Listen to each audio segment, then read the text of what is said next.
Have you ever watched the person you love become a complete stranger right before your eyes? I saw it happen in the faint glow of a phone screen at 2 in the morning. The screen wasn't hers, but the message on it shattered my world. It was a text from a man I didn't know, a painter named Julian, and it said, "Can't stop thinking about the curve of your neck." The painting doesn't do it justice. My wife Clara wasn't just taking up a new hobby. She was creating a masterpiece of deceit. And I was the fool left staring at a blank canvas.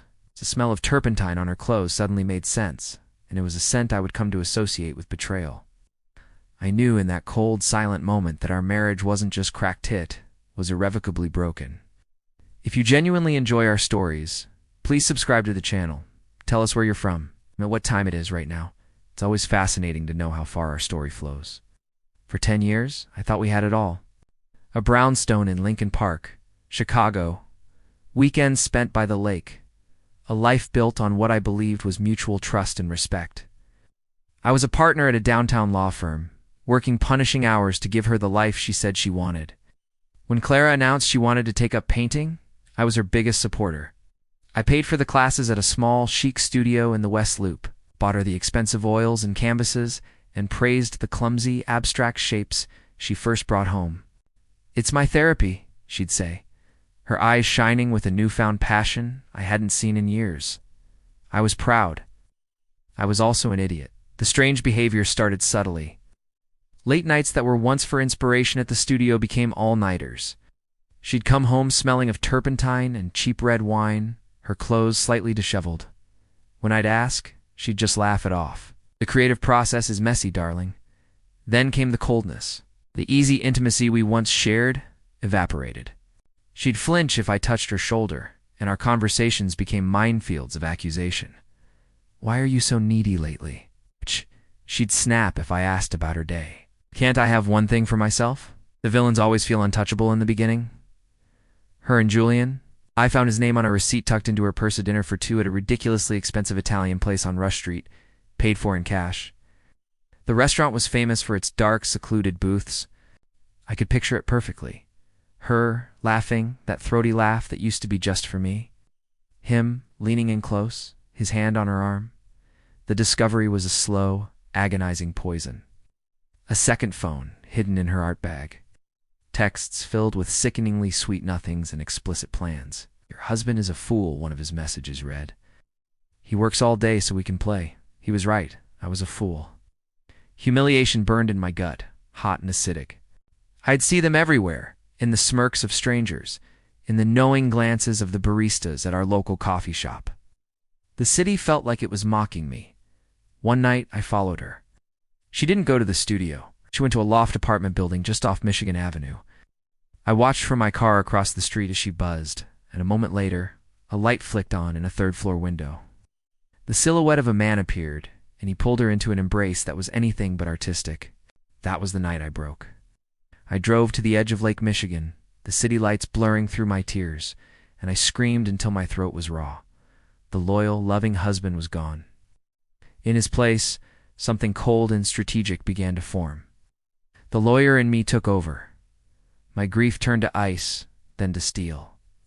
The plan for revenge wasn't born in a flash of anger, but in the quiet, methodical clicking of a keyboard in my home office at 3 a.m., I started gathering proof. I hired a private investigator, a grizzled ex-cop, who specialized in marital indiscretions. He was worth every penny, got me everything. Photos of them kissing in the lobby of his building.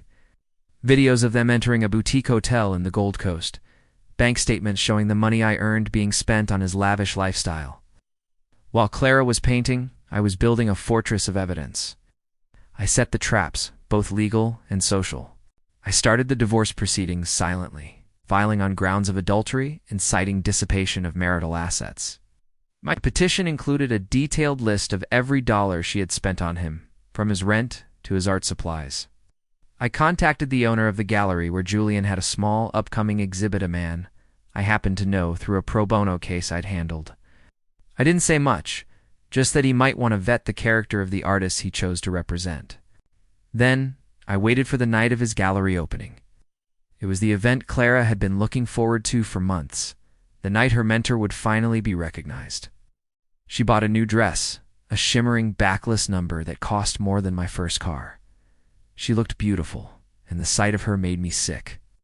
"You should come," she'd said, her voice dripping with condescending pity. "You never support my art." "You're right," I replied, my voice chillingly calm. "I'll be there." The gallery was packed, the white walls, pretentious art, and the clinking of champagne glasses. Clara was on Julian's arm, beaming the picture of a proud protégé. They looked untouchable. I let them have their moment. Watched as Julian took the small stage to thank everyone for coming. He was smug, confident, his arm draped possessively around my wife's waist. As he finished his speech to a smattering of applause, the gallery's large projection screens, which had been displaying his art, suddenly flickered. And then it began. The first image was a photo of them kissing passionately outside the Gold Coast Hotel, the date and time stamped in the corner. A collective gasp went through the crowd. Clara's face went white. Julian froze, his mouth hanging open, as the slideshow continued. The greatest hits of their affair, receipts for lavish dinners, screenshots of their sordid texts, a short video of them entering his apartment, her hands wrapped around his neck. The final image was a bank statement, with every expense she'd paid for him highlighted in bright red. The silence in the room was absolute, heavy and suffocating. Someone in the back laughed, a short, sharp bark of disbelief. Clara looked at me, her eyes wide with horror and hatred. I just stood there, my expression unreadable, and gave a slight, almost imperceptible nod. The gallery owner stepped forward and announced that the exhibit was canceled, effective immediately. People started to leave, whispering, casting disgusted looks at the two of them. Clara tried to run, but her heels caught on the polished concrete floor, and she stumbled, falling to her knees. Julian didn't even look at her. He just turned and fled through a back exit, a coward to the last. She was left there alone in the center of the room, the ruins of her life scattered around her like broken glass. The legal destruction was just as swift. The judge granted the divorce, awarding me the house, the assets, and citing her egregious behavior.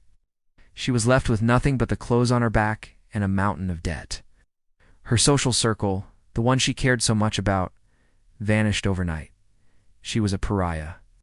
The last I heard, she was working as a waitress in a diner off the highway, miles outside the city she once thought she owned.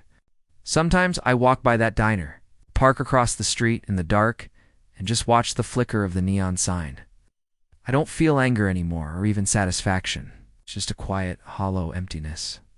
The masterpiece of our life together was gone, and all that was left was the ghost of a memory, painted over with betrayal. The end.